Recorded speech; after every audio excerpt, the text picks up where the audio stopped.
Stress आणि headache यांचा काही परस्पर संबंध असतो का? नमस्कार, मी अर्चना पाटंगणकर. मी छत्रपती संभाजीनगर येथे पेन सायकोलॉजिस्ट म्हणून कार्यरत आहे.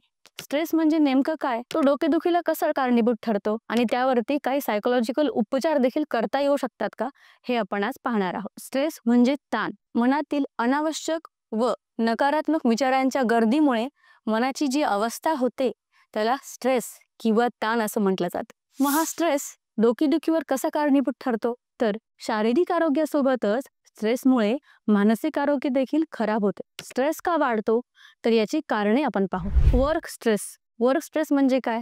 काम करताना आपल्याला हा स्ट्रेस सतत जाणवत असतो. एखाद्या ठिकाणी आपण काम करतो पण त्यामध्ये आपलं काम पूर्णच होत नाहीये किंवा काही अडचणी जाणवतात.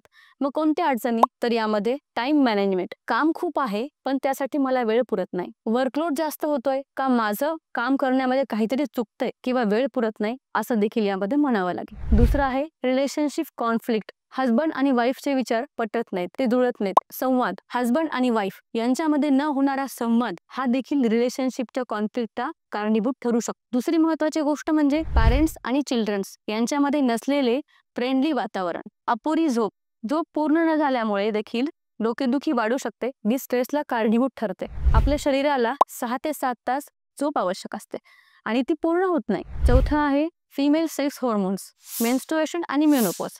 तर मासिक पाळीच्या फ्लक्च्युएशनमुळे डोकेदुखी होऊ शकते. महिलांच्या शरीरातील इस्ट्रोजनची पातळी कमी झाल्यामुळे डोकेदुखी होऊ शकते, ज्याला मेन्स्ट्रुअल मायग्रेन असं म्हणतात. स्ट्रेसमुळे डोकेदुखी होऊ नये ह्यासाठी काय काळजी घेता येईल, तर यामध्ये number 1 time management, work life balance. कामाचं नियोजन करणं आवश्यक आहे. दुसरी गोष्ट, रिलेशनशिप हेल्दी ठेवण्यासाठी संवाद आवश्यक आहे. तिसरं आहे ॲडिक्वेट रेस्ट, मी टाइम. स्वतःला वेळ देणं आवश्यक आहे. चौथं आहे ॲडिक्वेट हायड्रेशन, भरपूर पाणी पिणं आवश्यक आहे. ही काळजी घेऊन देखील काही पेशंटची डोकेदुखी कमी होत नाही, तर त्यासाठी काही सायकोलॉजिकल ट्रीटमेंट्स आहेत. तर त्या नेमक्या कोणत्या, हे आपण पाहू. Number 1 progressive muscle relaxation technique. यामध्ये मसल रिलॅक्स होतात आणि टेन्शन कमी होण्यास मदत होते. दुसरं आहे माइंडफुलनेस आणि मेडिटेशन. यामध्ये मन शांत होते आणि स्ट्रेस कमी व्हायला मदत होते. रेग्युलर एक्सरसाइज, व्यायाम करणं आवश्यक आहे.